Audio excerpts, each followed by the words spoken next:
తాకట్లో ఉన్న మీ బంగారాన్ని విడిపించి ఆ రోజు ఆన్లైన్ రేటుకి కొంటాం. Sharma gold company. అందరికీ నమస్కారం. నేను Geetanjali. Welcome to Suman TV. Sankranti తర్వాత నుంచి ద్వాదశ రాశుల వారి జాతకం మారబోతోందా? ఎవరికి అతిగా మంచి జరగబోతోంది, ఎవరికి చెడు జరగబోతోంది? ముందుగా తెలుసుకుంటే కొన్ని పరిహారాలు పాటించుకుని మనందరం కూడా మార్చుకునే అవకాశం ఉంటుంది కాబట్టి ఈ వీడియో అందిస్తున్నాం. అయితే వివరించేందుకు ప్రస్తుతం మనతో పాటు ఉన్నారు ప్రముఖ జ్యోతిష్యులు బ్రహ్మశ్రీ నందిపట్ల శ్రీహరి శర్మ గురువు గారు. వారు సంకల్ప మందిర్ నిర్వాహకులు. వారితో మాట్లాడి మరిన్ని విషయాలు తెలుసుకుందాం. గురుగారు నమస్కారం అండి. వాగర్థావివ సంపృక్తౌ వాగర్థ ప్రతిపత్తయే జగతః పితరౌ వందే పార్వతీ పరమేశ్వరౌ. ఆదిత్యాయ చ సోమాయ మంగళాయ బుధాయ చ గురుశుక్రశనిభ్యశ్చ రాహవే కేతవే నమః. శృంగేరి జగద్గురు పీఠాధిపతులకి, కంచి పీఠాధిపతులకి నమస్కారములు తెలియజేసుకుంటూ కార్యక్రమాన్ని ప్రారంభిద్దాం. గురుగారు, సంక్రాంతి, మకర సంక్రాంతి తర్వాత నుంచి మారుతున్నాయని విన్నాము. మీరే ఒక మాట అన్నారు. అయితే ఇవి ఎప్పటి వరకు ఈ ప్రభావం ఉంటుంది, ఎప్పటి వరకు మారబోతున్నాయి, ఎవరెవరికి ఎలా ఉండబోతుందో వివరించండి మొత్తం 12 రాశుల వారికి. తప్పకుండానమ్మా. అంటే ఈ సంక్రాంతి తరువాత ఉగాది వరకు కూడా గ్రహచార స్థితిని బట్టి కొన్ని రాష్ట్రాల వారికి శుభయోగము, కొన్ని రాష్ట్రాల వారికి అవయోగము, కొన్ని రాష్ట్రాల వారికి మధ్యమ ఫలితాలు అనేటువంటివి కలగబోతున్నాయి. అంటే ఎందుకు చెప్పాను ఈ యొక్క శుభయోగం అంటే, మనకందరికీ ఉత్తరాయణ పుణ్యకాలం ప్రారంభమవుతుంది. ప్రధానంగా రవి అధిపతిగా ఉండేటువంటి మాసము ఈ యొక్క మకర సంక్రమణ సందర్భంగా ఉగాది వరకు కూడా సమస్తమైనటువంటి యోగాలని అందించేటువంటి మాసము. కొన్ని చిన్నపాటి పరిహారాలు ప్రతి మానవుడు చేసుకోదలిస్తే వచ్చే అవయోగాన్ని కూడా యోగంగా మార్చుకోగలుగుతారు. అంతేకాకుండా పంచగ్రహ కూటమి కూడా ఈ యొక్క అమావాస్య నుంచి ప్రారంభమవుతుంది, పుష్య అమావాస్య నుంచి. దాని ప్రభావం కూడా కొన్ని రాష్ట్రాల మీద ఉంటుంది. అయితే ప్రధానంగా ఏ ఏ రాష్ట్రాల వారికి బాగుంటుంది అనేటువంటి విషయాన్ని కనుక చూసుకున్నట్లయితే, సింహరాశి వారికి, మేషరాశి వారికి, తులారాశి వారికి, మీనరాశి వారికి ఈ యొక్క సంబంధించినటువంటి దోష ప్రభావము తక్కువగా ఉంటుంది. ఈ రాష్ట్రాల వారికి యోగం బాగుంటుంది మిగతా గ్రహాలను బట్టి కన్నా, మిగతా రాష్ట్రాల వారిని బట్టి కన్నా. మధ్యమమైనటువంటి ఫలితాలు ఏ ఏ రాష్ట్రాల వారికి ఉన్నాయంటే, వృషభ రాశి, కర్కాటక రాశి, కన్యా రాశి, వృశ్చిక రాశి, కుంభరాశి వారికి. అధమమైనటువంటి ఫలితాలు ఏ రాష్ట్రాల వారికి అంటే తక్కిన 3 మిథున, ధనుస్సు, మకర రాశి వారికి. అంటే ఎందుకు చెప్తున్నాను అంటే, మేషరాశి వారికి ఏమో లాభస్థానంలో రవి సంచార ప్రభావం, శుక్రుడు సంబంధించినటువంటి దశమ కేంద్రంలో రవి శుక్రులు ఇద్దరు కలిసి ఉండడం, ఇది యోగం. సింహరాశి వారికి 6వ ఇంట ఉండడం రవి శుక్రులు, ఇది యోగం. తర్వాత తులారాశి వారికి సంబంధించి ప్రధానంగా శని యోగిస్తున్నాడు, గురువు యోగిస్తున్నాడు. అర్ధాష్టమ రవి ప్రభావమైన ఉద్యోగంలో కాస్త ఇబ్బందులు, చేసే వ్యవహారాల్లో ఇబ్బందులున్నా మిగతా అన్ని విధాలుగా ఉంటే గృహోపకరణాలు బాగా కొనుగోలు చేస్తారు ఈ తులారాశి వారు. మీనరాశి వారికి ప్రధానంగా గురువు అర్ధాష్టముడైన, అలాగే శని జన్మశని అయినప్పటికీ కూడా లాభస్థానంలో పంచగ్రహ కూటమి, అందున ఈ రవి శుక్రులు కూడా ఉండడం వల్ల ప్రధానంగా మీనరాశి వారికి చాలా బాగుంటుంది. ఈ 4 రాశుల వారికి మధ్యమమైన ఫలితాలు అంటే, వృషభ రాశి వారికి ప్రధానంగా 9వ స్థానంలో ఫిబ్రవరి 12 వరకు ఈ యొక్క వృషభ రాశి వారికి అవయోగాన్ని ఇస్తున్నా, ఫిబ్రవరి 12 నుంచి ఉగాది వరకు సంపూర్ణంగా వృషభ రాశి వారికి యోగించబోతున్నాడు.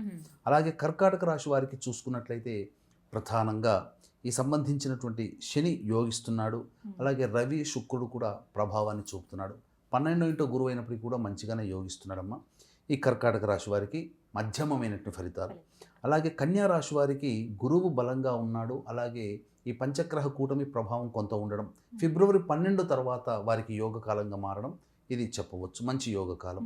ఇక సంబంధించినటువంటి వృశ్చిక రాశి వారికి అయితే 3య స్థానంలోనే పంచగ్రహ కూటమి ఏర్పడడం, శని యోగిస్తూ ఉండడం, ఒక గురువు బలం లేదు. కాబట్టి ఈ వృశ్చిక రాశి వారికి ఫిబ్రవరి 12 వరకు బాగుంటుంది. ఫిబ్రవరి 12 తర్వాత చేసే వృత్తి ఉద్యోగ వ్యాపారాల్లో ఇబ్బందులు అనేటువంటివి ఉంటాయి. కుంభరాశి వారికి జన్మశని, ఏలినాటి శని ప్రభావము, అలాగే పంచగ్రహ కూటమి ఏ స్థానంలో ఉండడం, ఇది కాస్త ఇబ్బందికర పరిస్థితులు. గురువు యోగిస్తున్నాడు కాబట్టి మధ్యమమైనటువంటి ఫలితం.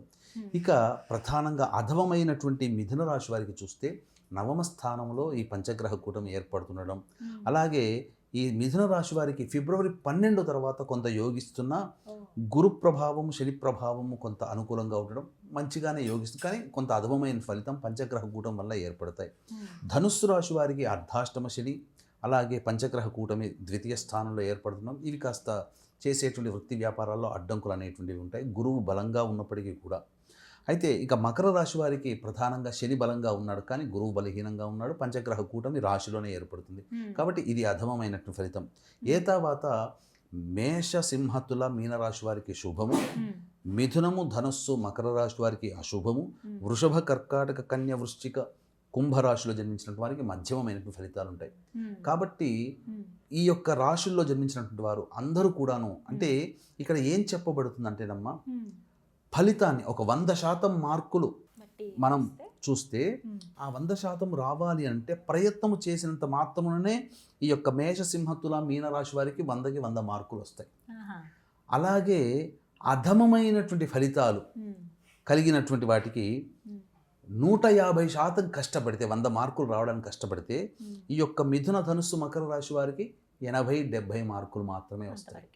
మధ్యస్థంగా ఉన్నటువంటి వృషభ కర్కాటక కన్య వృశ్చిక కుంభరాశుల్లో జన్మించినటువంటి వారికి 150% కష్టపడితే ఒక 100 మార్కులు వచ్చే అవకాశం ఉంటుంది. అంటే దీన్ని బట్టి అర్హత ఏంటంటే ప్రతి మానవుడు ప్రయత్నము చేయక తప్పదు, ప్రయత్నము చేయవలసిందే. ప్రయత్నంతోనే ఫలితము. ఇంట్లో కూర్చొని నాకు యోగం ఉంది కదా అని అంటే ఏదో ఆ ఒకటి ఆడొక సినిమాలో సంవత్సరం తర్వాత నేను కింగ్ అన్నట్టుగా ఉంటుంది. కాబట్టి అలా కాదు, మానవుడు ఎప్పుడు కూడా ప్రయత్నంలో ఉండాలి. కాకపోతే దైవానుగ్రహం కావాలి. కాబట్టి ఈ యొక్క గ్రహ సంచారం రీత్యా దైవానుగ్రహం కొన్ని రాశి వారికి ఒకలాగా, కొన్ని రాశి వారికి ఇంకొకలాగా ఉంటుంది. కాబట్టి ఈ జ్యోతిష శాస్త్రం ద్వారా కొన్ని మనం తెలియచేయాల్సినటువంటి బాధ్యత. కాబట్టి ఈ రాశుల వారు కాస్త ప్రయత్నాలు ఎక్కువగా చేయండి, జాగ్రత్తలు తీసుకోండి, కాస్త దైవ అనుగ్రహాన్ని పొందే ప్రయత్నం, పరిహారాలు చేయమని చెప్పడం జరుగుతుంది. మరి ఎటువంటి పరిహారాలు చేసుకోవాలి గురుగారు 12 రాశుల వారు? ప్రధానంగా మనం గమనించుకుంటేనమ్మా, దేవతల కన్నా బలీయమైనటువంటి శక్తి కలిగినటువంటి వాళ్ళు మరణించిన మన తల్లిదండ్రులు, తాత ముత్తాతలు అనగా వాళ్ళు పితృదేవతలుగా మారుతారు. ఈ పితృదేవత అనుగ్రహం కావాలి. ఎందుకు పితృదేవత అనుగ్రహం అన్నానంటేనమ్మా, మనము వీక్షించేటువంటి సుమన్ టీవీ ప్రేక్షకులు గమనించాల్సినటువంటిది, దేవతలు వరం ఇచ్చిన పితృదేవత అనుగ్రహం లేకపోతే దేవత అనుగ్రహం వరము పనిచేయదు.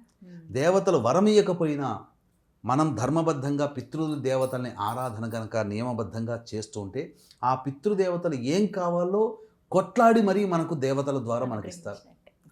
మనం పూజలు చేస్తుంటాం, నాకు ఈ చండీ హోమం, ఈ అభిషేకం, ఈ రుద్ర హోమము, ఈ మృత్యుంజయ హోమం ఇలా చేసుకోవడం వల్ల నాకు మంచి జరిగిందంటే దేవత కరెక్టే, మంచి ఫలితం ఇవ్వడానికి రెడీగా ఉంటుంది చేసినందుకు. కానీ ఆ ఫలితం ఇవ్వాలంటే, దాన్ని అనుభవించాలంటే పితృలోకం నుంచే రావాలి తప్ప దేవలోకం నుంచి మనకు ఫలితము రాదు రాదు రాదు. అందుకే భూలోకంలో పుట్టిన మానవుడికి ఈ యొక్క భూమి మీద పుట్టిన ఏ ప్రాణికి లేనటువంటి గొప్ప విశిష్టత, గొప్ప జ్ఞానము, తెలివితేటలు, అన్నిటికంటే మించి మనకు ఏది రావాలన్నా పితృలోకం నుంచే రావాలని వయా పెట్టారు మనకు. కాబట్టి పితృదేవత ఆరాధన చేయక తప్పదు. కాబట్టి అన్ని రాశుల వారు కూడా ఈ సంబంధించినటువంటి సంక్రాంతి సందర్భముగా పెద్దలకి పిండ ప్రదానము, తర్పణాది కార్యక్రమాలు, వస్త్రదానము విధిగా చేయవలసింది. ఒకవేళ అవకాశం ఉండి చేసుకోలేకపోయినా, అవకాశం లేకపోతే ఎలాగో చేసుకోలేరు. కాబట్టి జనవరి 15 సంక్రాంతి రోజున, పుష్య అమావాస్య జనవరి 18 రోజున బ్రాహ్మణుని కర్తగా పెట్టి ఈ యొక్క పిండ ప్రదానం, తర్పణాది కార్యక్రమాలు మహిమాన్విత కాశీ క్షేత్రంలో చేయించడం జరుగుతుంది. అలాగే అమావాస్య ఆదివారం చాలా విశేషమైన రోజు కాబట్టి జాతకులకు ఈ చెప్పబడినటువంటి కొన్ని రాశుల వారికి బాగోలేదని చెప్పాం. కాబట్టి అటువంటి రాశుల్లో జన్మించినటువంటి వారికి యోగం కలగాల కోసం సర్వదోష నివారణ పూజల హోమాల్లో భాగంగా ప్రత్యంగిర, బగలాముఖి, రాజశ్యామల, వారాహి, ధూమవతి, శనీశ్వర, మృత్యుంజయ, సుదర్శన, లక్ష్మీ హోమాది కార్యక్రమాలు జరిపించి శక్తిపాతం చేసిన కరుంగలి మాల ఇవ్వడం జరుగుతుంది. అలాగే ఈ యొక్క మనం ఏ పని చేసినా ఆ పనులలో ఆటంకాలు అనేటువంటివి తరచూ వస్తుంటాయన్న. దీనికి కారణం మన కుటుంబంలో తండ్రి వైపు, తల్లి వైపు తరాలలో దుర్మరణం పాలిన వ్యక్తుల వల్ల. ఇవి పంచశాపాలుగా మారుతాయి. స్త్రీ శాపము, గురు శాపము, దైవ శాపము, సర్పశాపము, పితృశాపం. ఈ శాపాలు ఉండడం వల్ల మానవుడు ఎన్ని ప్రయత్నాలు చేసినా విఫలమవుతుంటాడు. కోరికలు నెరవేరవు, అన్ని నోటిదాకా వచ్చి వెనక్కి వెళ్ళిపోతుంటాయి. కాబట్టి ఇటువంటి పంచశాప నివృత్తికి భీష్మ ఏకాదశి 29వ తారీఖు రోజున మనం గోకర్ణ క్షేత్రంలో ఈ యొక్క కార్యక్రమాన్ని జరిపించడం జరుగుతుంది. అవకాశం ఉన్న వాళ్ళు 28వ తారీఖు లోపల నమోదు చేసుకోవాలి. 28 బయలుదేరి 28వ కార్యక్రమాన్ని చేస్తున్నాం. ఇంకా విశేషంగా ఎటువంటి పరిహారాలు ఈ యొక్క సంబంధించిన చేయాలి అని అంటే, నవగ్రహాలని మనకు స్థితిపరిచిన వాడు పరమేశ్వరుడు. ఈ నవగ్రహాల యొక్క స్వభావమే, మీరు సంఖ్యాశాస్త్రం తీసుకోండి, జ్యోతిష శాస్త్రం తీసుకోండి, ప్రశ్నాశాస్త్రం తీసుకోండి, టారెట్ రీడింగ్ తీసుకోండి, ఏది తీసుకున్న ఈ నవగ్రహాలు లేనిది మానవుడికి ఫలితం రాదు. చెప్తారు కదండి. ఆ. కాబట్టి ఈ నవగ్రహాలనే నియమించిన వాడు పరమేశ్వరుడు. పరమేశ్వర అనుగ్రహం ఉంటే అన్నీ జరుగుతాయి. ఈ కార్యక్రమం మీరు చూడాలన్నా నేను చేయాలన్నా పరమేశ్వర అనుగ్రహమే.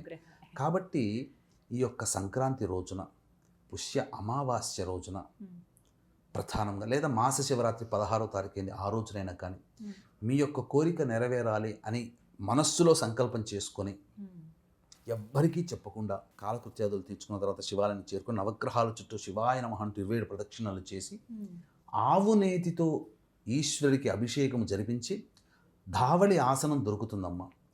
ఆవు నేతిలో ముంచైనా కానీ ఆవు నేతితో తడిపోయినా కానీ ఆ ఈశ్వరునికి ఆవు నేతితో అభిషేకం చేసి అర్చన చేసిన తర్వాత ఆ స్వామికి ఆచ్ఛాదనగా ఆ శివలింగానికి కప్పిరండి. ఆ పరమేశ్వరుడే అన్ని దగ్గరుండి చూస్తాడు. ఎందుకు చెప్తున్నానంటే మీ యొక్క సంకల్పం అనేది మీకు ఆ పరమేశ్వరుడికి మీరు చెప్పుకుంటారు. మీ ఇద్దరికి తప్ప ఇంకెవరికి తెలియదు కదా ప్రేక్షకులకి. అప్పుడు మనం కోరిక పరమేశ్వరుడికి ఇచ్చాం, పెద్దవాడికి చెప్పాం, బాధ్యత మీది. కాబట్టి ఆ బాధ్యత ఆయనే దగ్గరుండి నిర్వర్తిస్తాడు. ఇంతకన్నా ఇంకా వేరే పరిహారం ఏమీ అవసరం లేదమ్మా. ఈ అభిషేకం చేసి వచ్చిన దారభ్యత ప్రతిరోజు ఒక 11 రోజుల పాటు శివాలయ సందర్శనం, ప్రతిరోజు నవగ్రహాల చుట్టూ శివాయ నమః అంటూ 27 ప్రదక్షిణలు ఒక 11 రోజుల పాటు చేయాలి. ప్రతిరోజు రుద్ర కవచం ఒక 5 సార్లు పఠించాలి. ఇవి చెయ్యండి. ఇదొక్కటే పరిహారంగా పెట్టుకొని చేయండి. తప్పకుండా నన్ను అడగండి. నిజాయితీగా నమ్మకంతో చేసి పరిహారం చేసినట్లయితే పరమేశ్వరుడు అనుగ్రహిస్తాడు. చక్కటి పరిహారం తెలియజేశారు. ధన్యవాదాలు గురుగారు. సర్వం శ్రీ ఉమామహేశ్వర పరబ్రహ్మార్పణమస్తు.